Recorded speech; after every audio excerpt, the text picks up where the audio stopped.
Hi Legion, John Hitler, co-founder of Evoking Genius and co-creator of the Genius Discovery Process with another edition of Pure Genius.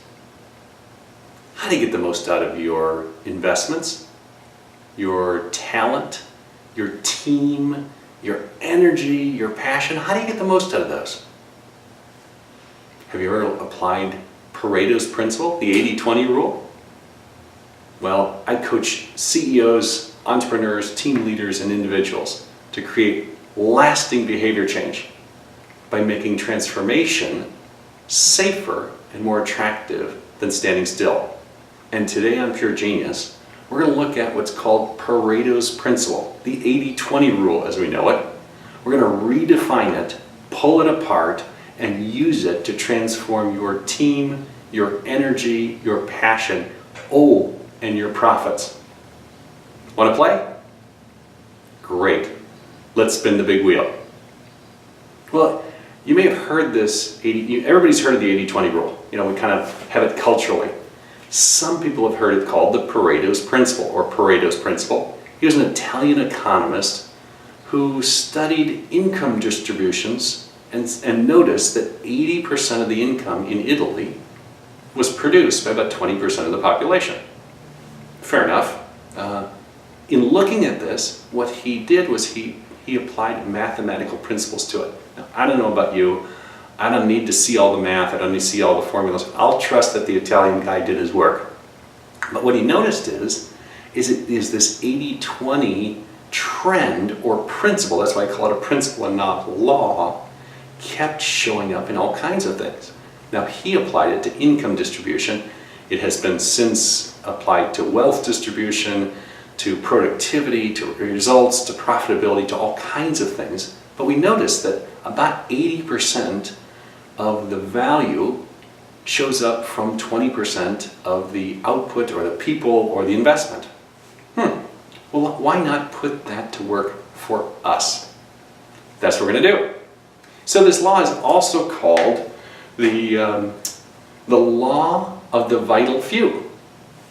Well, isn't it then important to find out who those vital few are so we can find more of them or put them to higher purpose in what we're doing? That's what we'll do today.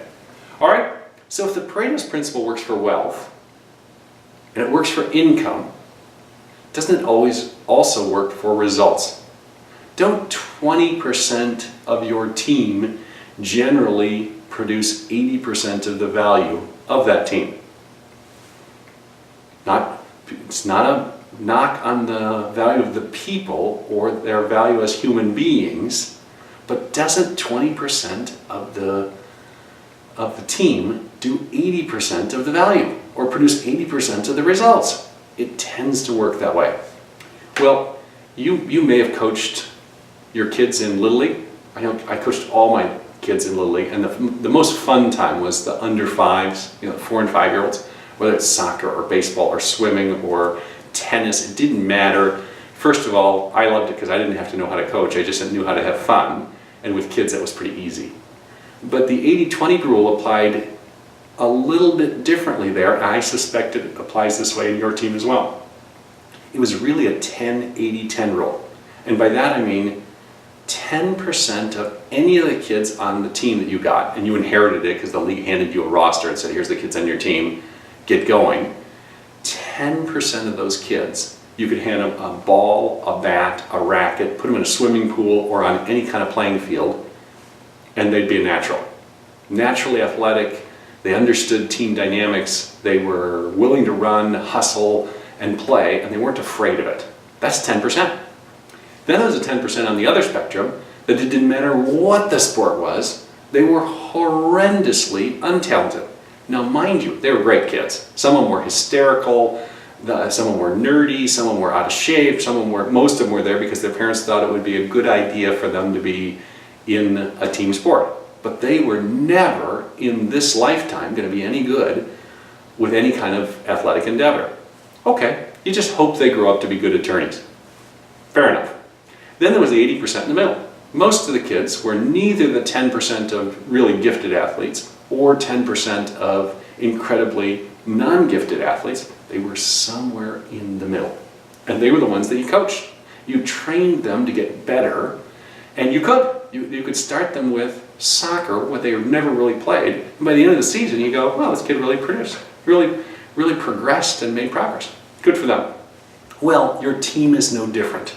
My guess is you got 10% of your team at work that's in that talented few. They could go to any organization, probably in any industry, and do really well because they're talented, they're gifted, they're ambitious, they're smart, you can train them.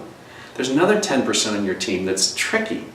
You have to decide, are they untrainable, or do they have a horrible enough attitude where they're not worth training? But you might have 10% of your team, 1, 2, 3 people, you gotta consider getting rid of. And then the other 80% are in the middle.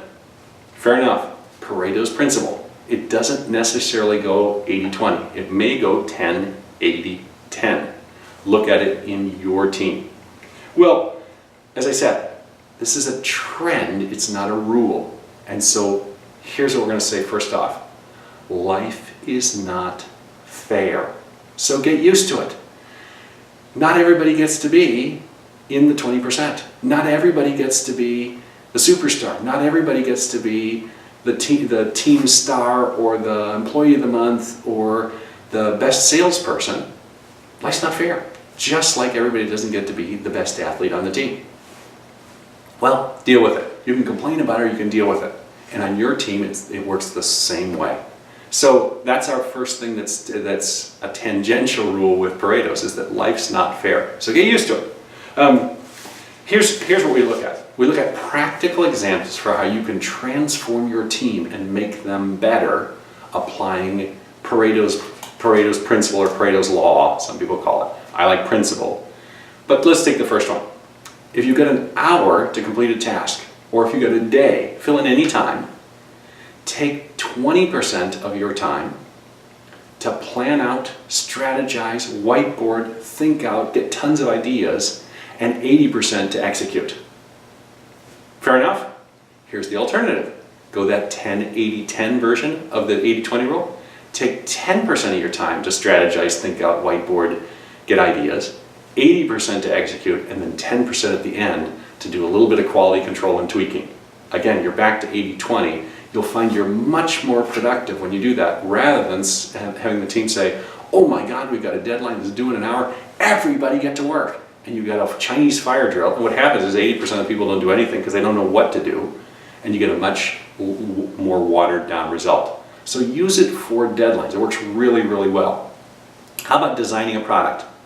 You're going to design a product or tweak a product or improve a product. Here's the idea. Design the product exclusively for the 20% of your clients that produce 80% of your revenue. Doesn't that make sense? We hear company after company after company say, well, we got to have a low-end version. Why? There's no profitability in the low-end version. There may be a lot of users, but with a lot of users come a lot of hassle and not a lot of revenue, certainly not a lot of profitability.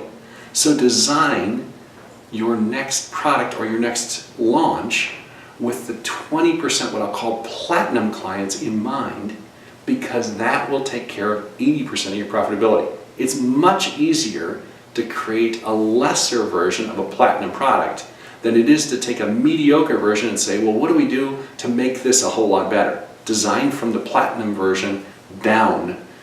Design everything for that top 20% of your clients that produce 80% of your profitability. Clear? Great. How about marketing? I can't tell you how many times I've spoken in public, and rarely does anybody get this right, including the directors and VPs of marketing.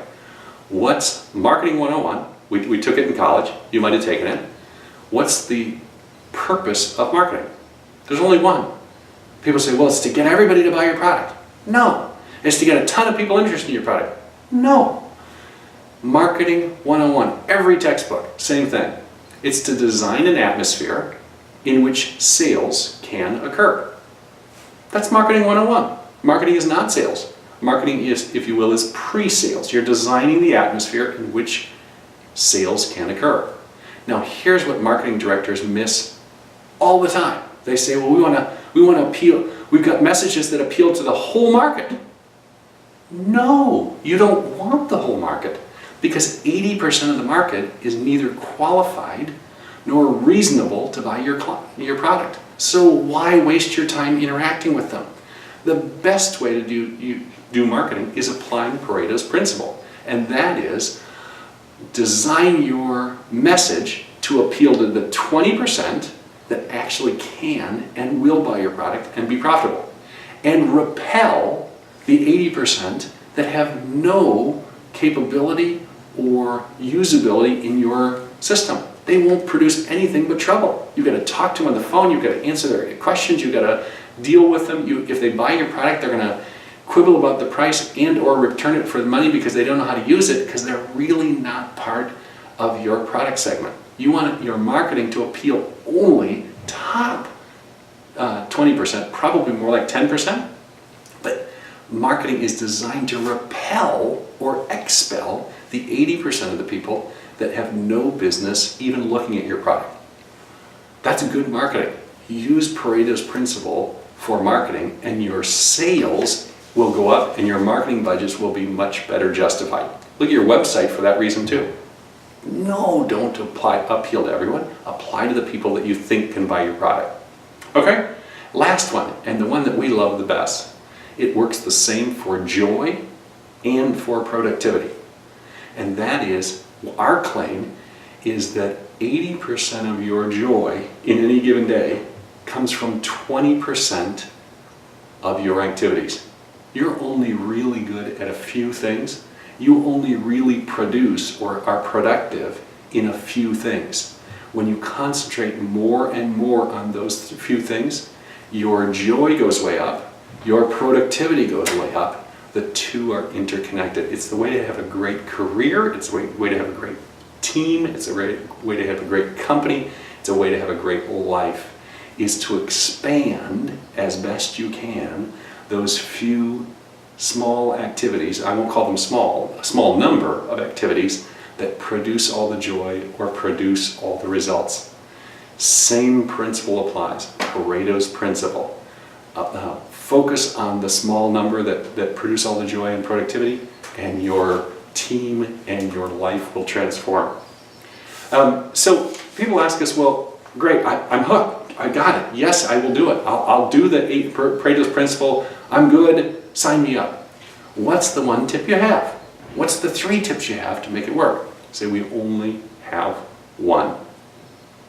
Now remember, life's not fair. So remember, this is all about life's not fair. We're not trying to save everybody. The best tip you can have for transforming your team is to encourage and reward those who produce the 80% of the results. It's probably 10%, maybe 20% of your team produces 80% of the results.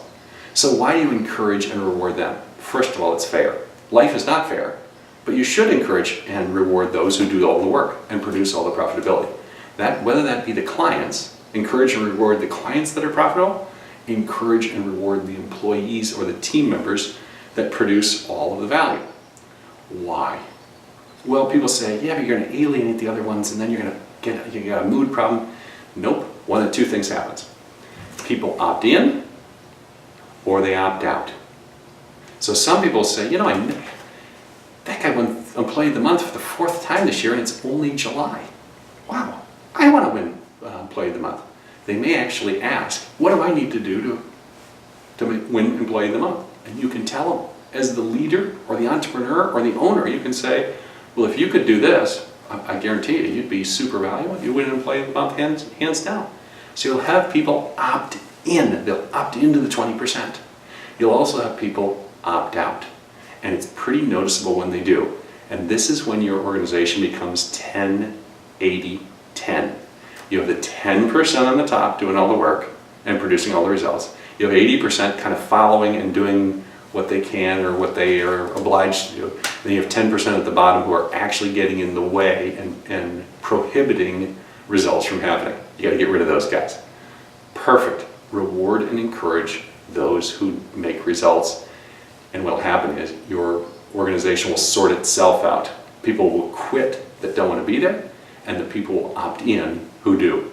That's the number one tip you can get to transform your company using the 80-20 rule. So there's the tangential theory. We use it all the time. We love it. It goes really well with the Paretos Principle.